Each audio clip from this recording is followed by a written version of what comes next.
how did all the animals get across the world after the flood? Apparently, some people think this is a major problem, that the animals got off the ark at the end of the flood, and then we have animals all over the world today.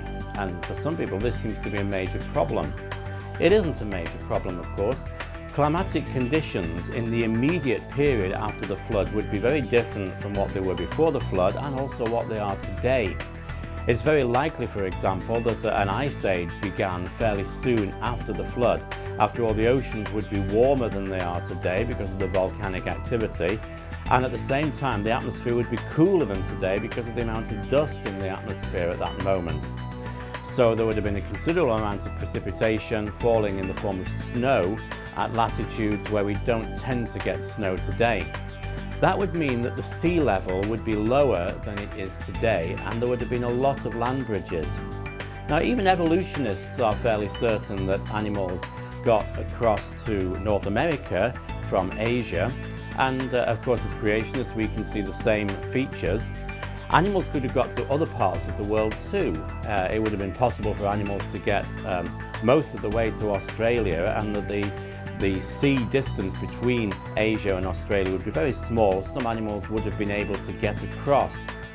It's interesting, therefore, that marsupials would have arrived there before placental mammals, because marsupials have a much shorter gestation period and therefore could move further.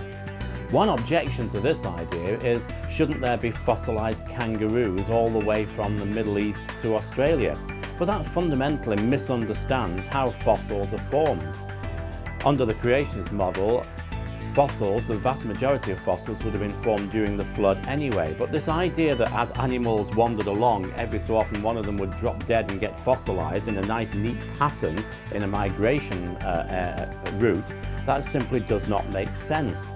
Fossilization is a very rare event, and the fossils of these creatures would have to have been post-flood fossils, of which there are not many around. So you see that the model we have actually makes a lot of sense, with animals being able to move around the world by land bridges, by short distances across sea, and the world could easily have been populated in the short period of time after the flood.